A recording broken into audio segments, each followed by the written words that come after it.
Hai, senang bisa berjumpa kembali di Morning Coffee episode ke-7.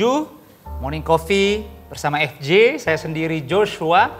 Dan pagi ini kita punya satu judul baru, yaitu Non-Stop Membandingkan. Yes, non-stop membandingkan. Beberapa menit ke depan kita akan bicara banyak, sedikit mengupas betapa pentingnya kita perlu paham tentang satu perspektif kehidupan ini, yaitu tentang membandingkan. Dan saya pagi ini tidak sendirian, bersama seorang mentor, seorang sahabat, pemimpin rohani, gembala juga, Pastor Ray Kaunang dari Sydney, Australia, sebagai seorang gembala dari GBI Philadelphia. Enggak hanya itu, tetapi global theologian. Dan kehormatan buat kita Forward Living Church karena Pastor Ray menjadi mentor teologianya FLC. Dan Pastor Ray nggak berhenti di situ, dalam kepemimpinannya juga dipercayakan sebagai ketua pelaksana harian pekerja lengkap GBI khusus luar negeri. Jadi senang banget bisa ketemu lagi pagi ini, dan menarik Kare, saya memanggilnya lebih enak Kare karena namanya juga mentor. Satu topik ini membandingkan. Karena ternyata gak kebetulan juga kalau Morning Coffee ini kita di episode ke-7 ya bisa dibilang sudah mulai menjelang perjalanan akhir tahun 2023. Pada umumnya bahkan kita selalu anjurkan kepada jemaat juga, ambil waktu sejenak di momen-momen terakhir, khususnya hampir menutup tahun, untuk evaluasi, merenung, supaya setidaknya nih kita semua juga nggak cuma sekedar mengakhiri tahun, tapi punyalah catatan-catatan yang baik, yang benar, supaya punya self correction dan punya ancang-ancang juga kan. Ya kan, namanya kehidupan nggak bisa cuman kayak mengalir kayak air, tapi harus punya ancang-ancang juga di tahun depan. Nah, yang menarik Kare, ternyata ya tentunya kita dalam kehidupan ini nggak ada yang sempurna. Betul. Masalah pergumulan silih berganti. Urut punya urut, tarik punya tarik. Ternyata masalah yang sering terjadi pada umumnya nih, kalau kita ngobrol-ngobrol teman, jemaat Tuhan, generasi muda, family, karir, itu ditarik, diulur-ulur ke bawah, akarnya ternyata seringkali bukan hanya kekuatannya di masalah yang lagi terjadi, tetapi penyebabnya, sebabnya justru yang gak kelihatan, nyamar-nyamar. Tapi sayang, waktu masih gak kelihatan samar-samar gak bisa dikelola. Akhirnya menjadi sebuah bukit gunung yang besar dan meletus. Jadilah masalah yang akhirnya membuat banyak orang mengalami hidup yang tidak terkendali.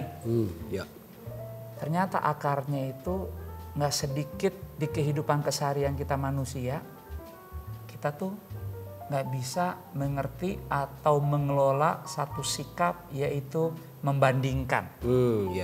Dimana kalau ngomong definisi bahasa Indonesia, membandingkan itu kan artinya dari dasar kata banding, persamaan.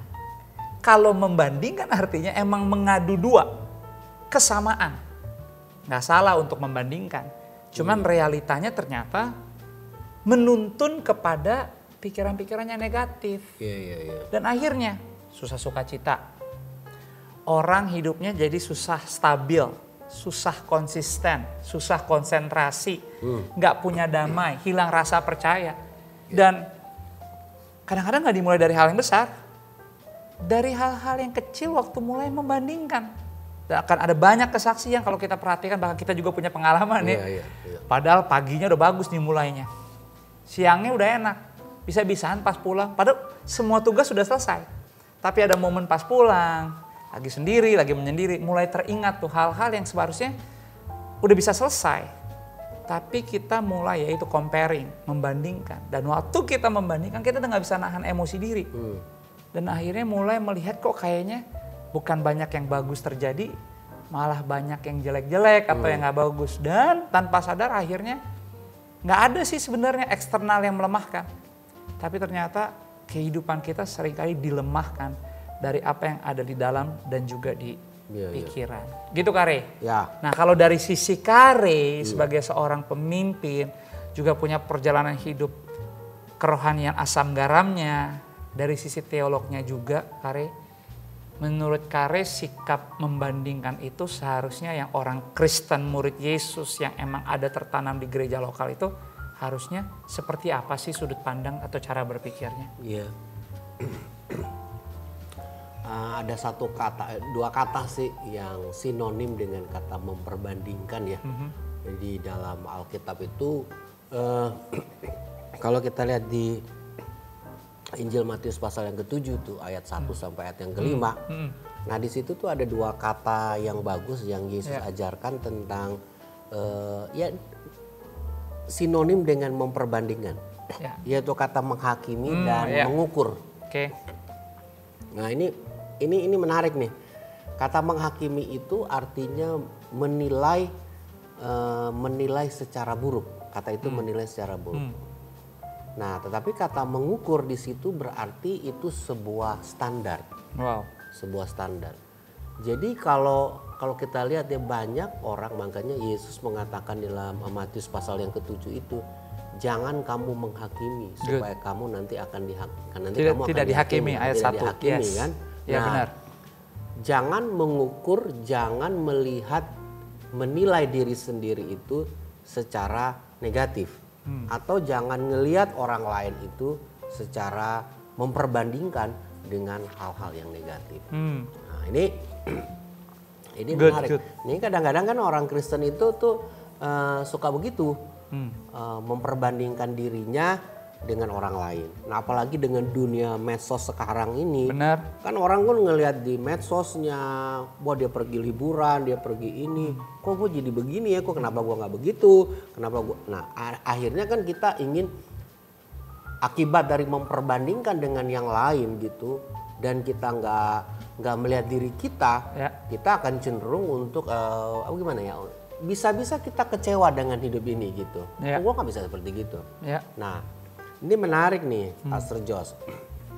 Seorang filosof dari Inggris namanya Bertrand Russell itu mengatakan demikian. Dia bagus bilangnya gini. Dia ini ateis tapi dia bagus. Dia bilang gini. Manusia itu digerakkan oleh tujuan. Apa saja katanya. Jadi seorang ateis pun memahami tujuan ya. Tujuan. Manusia itu digerakkan oleh tujuan katanya. You katanya kenapa bekerja? Kan you punya tujuan. Jadi setiap kita itu harus digerakkan oleh tujuan manusia. Kalau manusia nggak digerakkan oleh tujuan, dia diam aja. Nggak kemana-mana. Ini ateis aja ngerti hidup ini ada punya tujuan, digerakkan oleh tujuan. Jadi kalau dalam kehidupannya kita nggak punya tujuan, wah repot. Nah kita kan orang Kristen. Orang Kristen itu harus mengalami namanya tujuan Allah dalam kehidupannya. Allah memberikan tujuan kepadanya. Nah kalau dia memiliki tujuan, ngerti tujuan Allah, dan hidupnya itu digerakkan oleh tujuan Allah itu sendiri, dia tuh nggak akan selamanya memperbandingkan dengan yang lain gitu. Good. Jadi dia nggak akan berusaha untuk try hard. I have to become like that, like this, like that one gitu. No, karena itu hidupnya itu digerakkan oleh tujuan Allah, dan ini menarik. Nah kita juga kadang-kadang pendeta tuh begitu.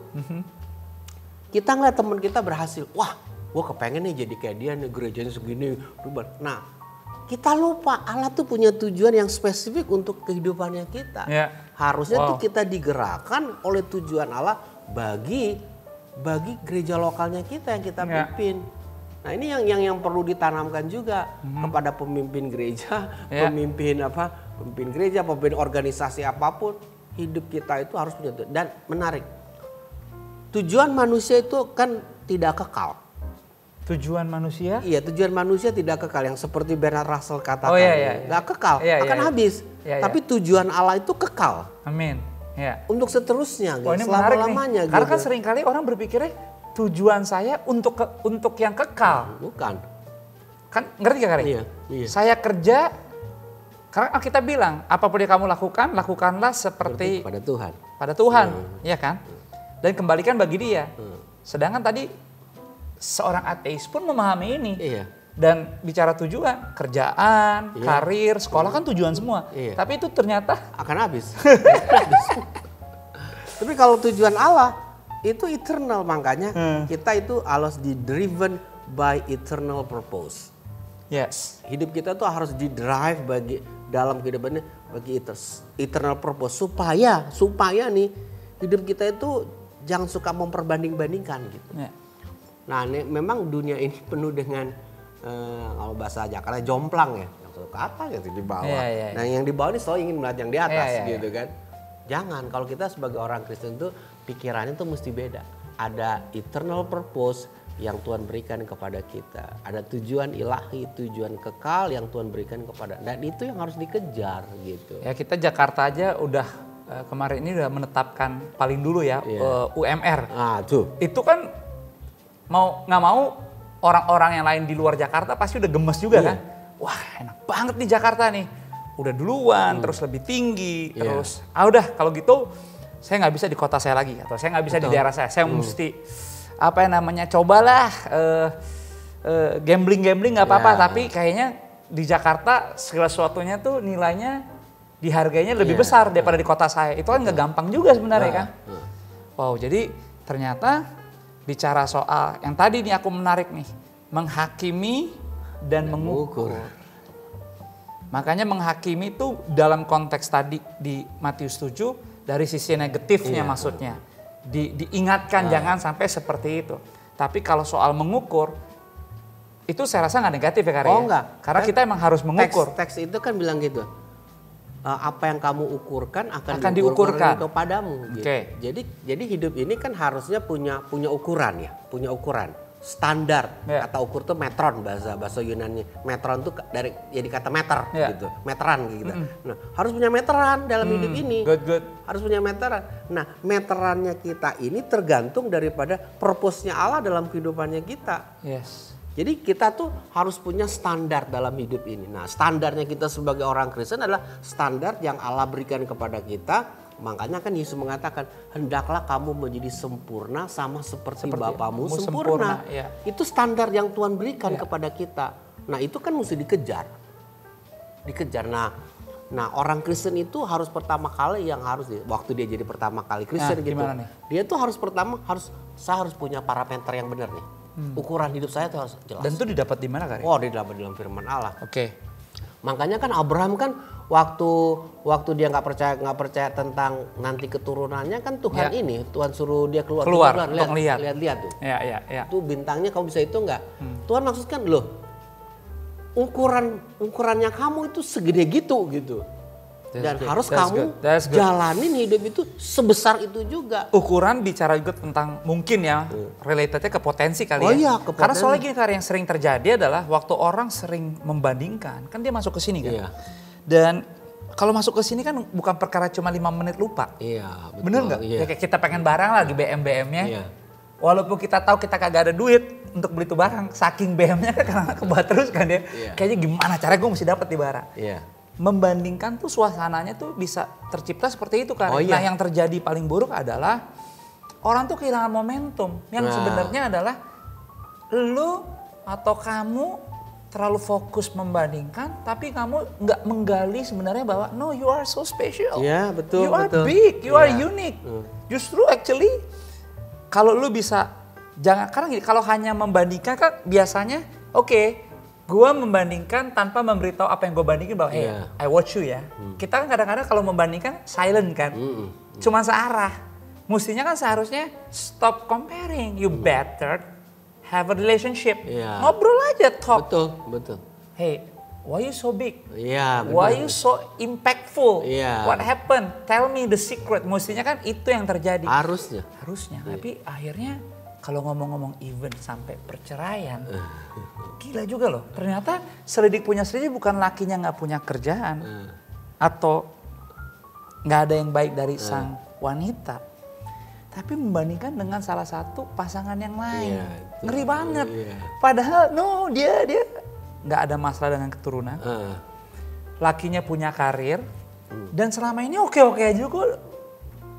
Bertahun-tahun, belasan tahun, tapi ternyata perceraian terjadi waktu ada di dalam komunitas yang ternyata dalam komunitas itu membuat dia khususnya di sini sang wanita menjadi terpicu untuk melihat bahwa wah kenapa saya beda sama dia, sedangkan suaminya dia kayaknya nggak sebagus karir suami saya. Wah, tapi kenapa dia punya barang-barang bagus? Sesuatunya kadang-kadang kalau ketemu baru, oh ternyata selidik punya selidik. She's influencer. Oke. Dan waktu dia menjadi seorang influencer, of course kita ngerti salah satu karir yang baik sih ya memang. Kalau memang dipanggil menjadi seorang influencer karena kan disponsorin dan lain-lain. Oh ternyata dia seorang influencer. Dan akhirnya akibat dari karir pekerjaan dia, of course dia menerima barang-barang baru. Dan ternyata itu membuat si ibu, si wanita ini malah tergoncang, gak terima. Dan akhirnya dia menceritakan. Dan waktu dia berkeluh kesah, dia bilang ke suaminya bahwa, kenapa ya dia kok bisa something new, selalu yang baru. Tapi padahal kamu punya pekerjaan lebih baik dari suaminya dia. Dan suami bilang, lah bukannya kemarin kamu yang bilang bahwa actually kita tuh sebenarnya bersyukur kalau secara keuangan kondisinya jauh lebih baik dari dia. Now why you come to me kayak sedih gitu loh. Hanya karena sesuatu barang yang baru dan mungkin bukan dari suami tapi dari dia. Jadi intinya gini, ternyata dia berusaha juga pengen untuk bisa punya karir atau pekerjaan as an influencer. Dan karir tahu dong, maksudnya orang saat ingin sesuatu, di saat tidak ada penguasaan diri, pokoknya maunya ditabrak aja kan. Parah juga dong. Ya, itu dan ternyata ujung-ujungnya membandingkan. Dan itu bukan sesuatu yang aneh sekarang Kari. Oh gitu? Topik apa aja rata-rata. Begitu kita konseling, ketemu, ujung-ujungnya ternyata bukan masalah yang lagi terjadi. Tapi peperangan batin hanya oleh karena ya mata jasmani. Dan akhirnya ke-trigger di kepikiran bahwa sayang ya kamu gak bisa lebih baik dari dia. Kok kamu udah lewati banyak bulan gak ada yang baru sih. Dan disitulah akhirnya hilangnya damai.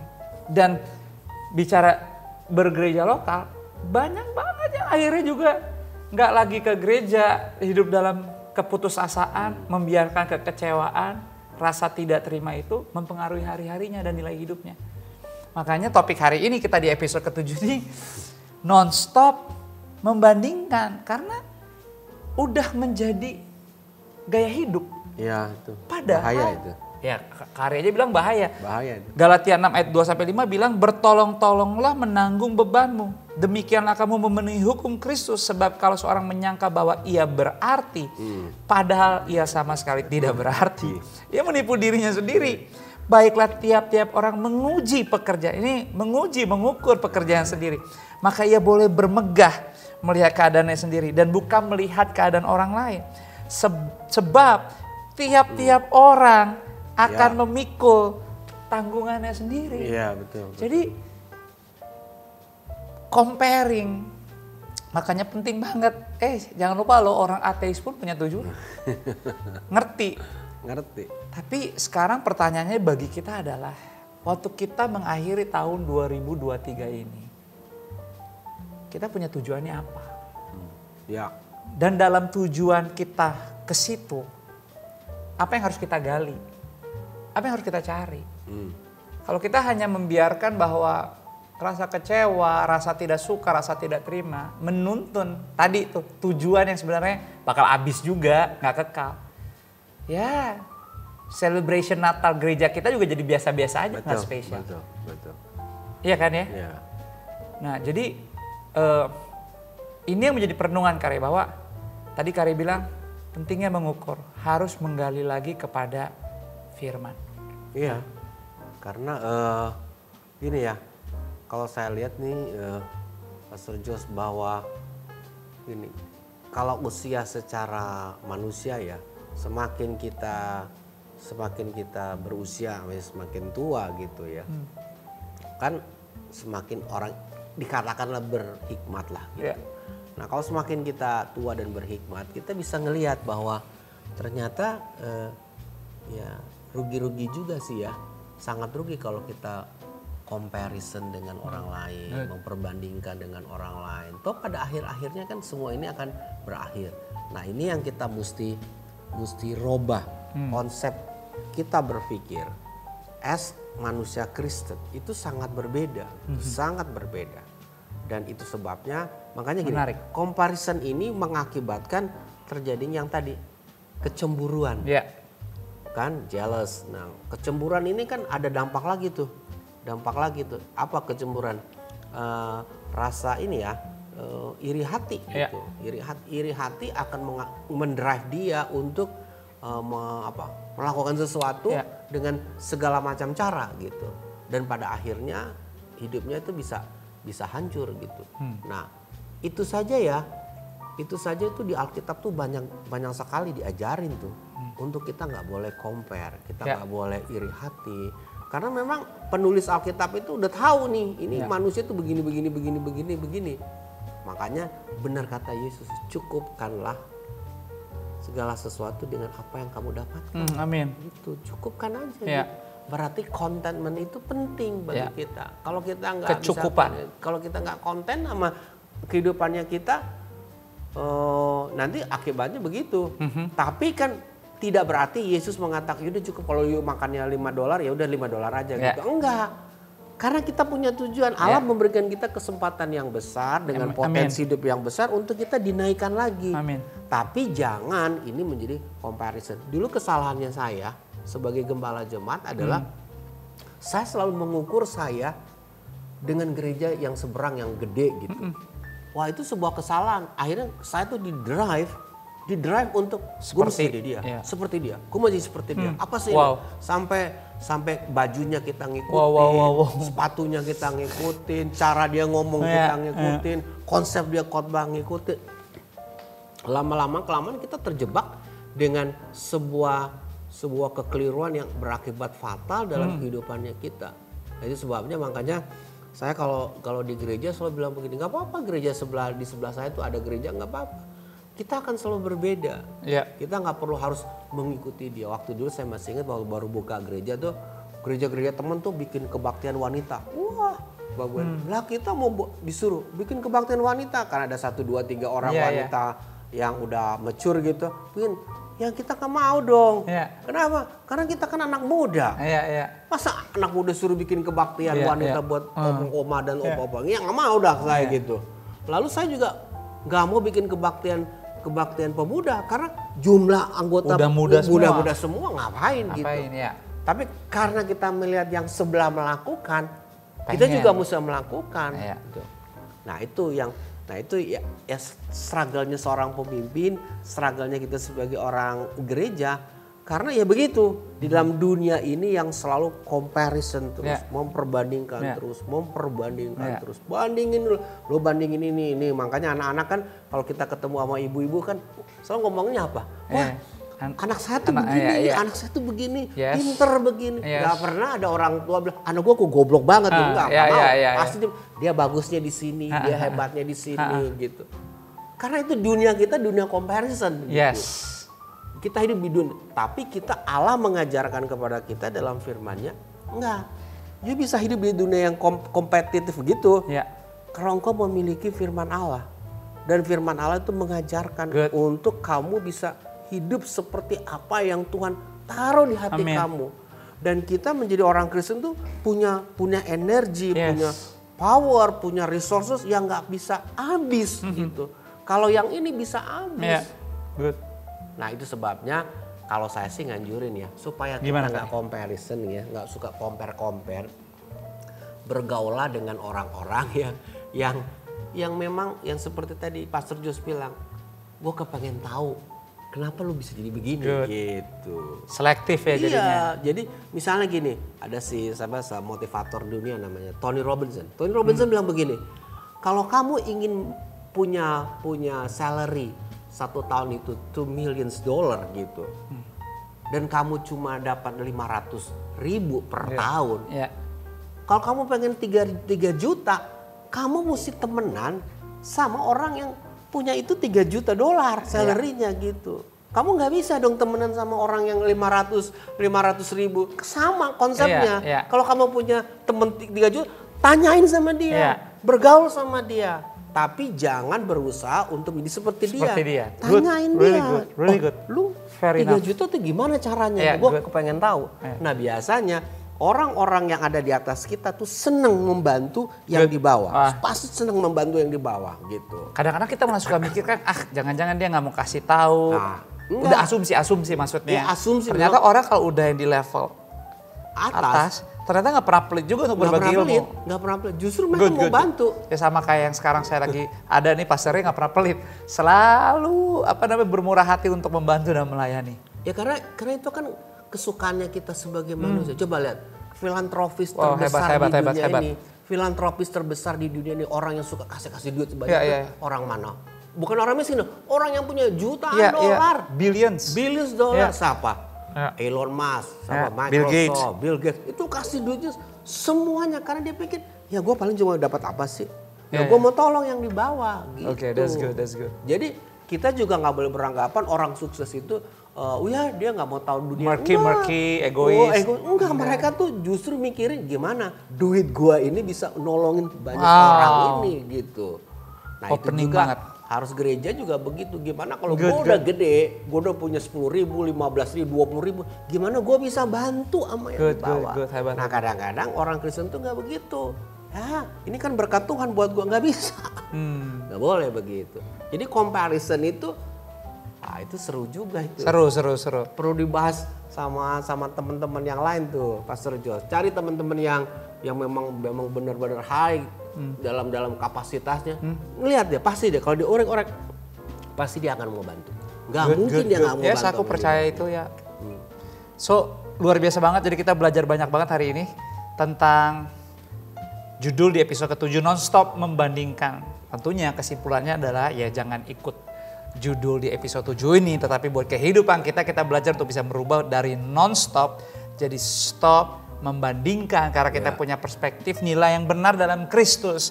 Dan kita harus belajar untuk mencukupi dan percaya bahwa apapun yang Tuhan beri itu terbaik buat kita. Bukan di masa nanti, tapi di masa sekarang. Nanti ada lagi karena kita punya Tuhan hidup dan dia tidak pernah lalai. Itulah kenapa yang pertama mungkin menjadi pertanyaan buat kita renungkan. Apakah Anda pernah membanding-bandingkan hidup Anda dengan orang lain? Dan apa yang Anda alami ketika Anda membandingkan hidup Anda dengan orang lain? Yang kedua, pertanyaannya adalah, mengapa Anda perlu berhenti membandingkan hidup Anda dengan orang lain? Why you need to stop?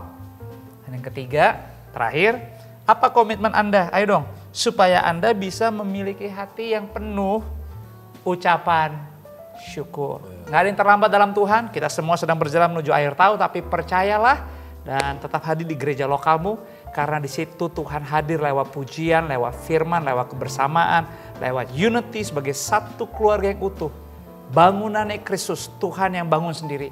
Dan yakinlah sebagai tubuh Kristus, bangunannya Allah, di akhir tahun ini kita akan hidup menjadi bangunan yang kokoh dan kuat.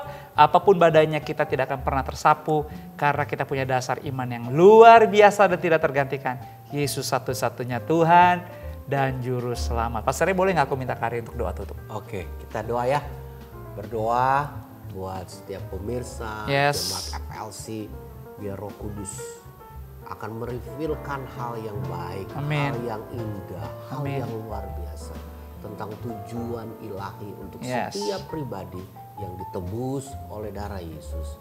Dan kami berdoa dalam nama Yesus, kami menjadi manusia yang hebat, manusia yang luar biasa, manusia yang menjadi tempat pembentukan Allah, manusia ilahi, man of God dalam kehidupan ini, woman of God, child of God. Dan itu terjadi bagi setiap pemirsa yang mengikuti program ini dan jemaat FLC yang juga ada bersama-sama dengan kami. Dalam nama Yesus, hal besar terjadi dalam kehidupan mereka, sehingga hidup mereka tidak perlu lagi diperbandingkan dengan yang lain.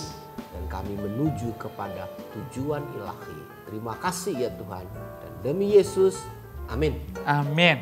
Sampai kita ketemu lagi di episode berikutnya. Enjoy your day. God bless you.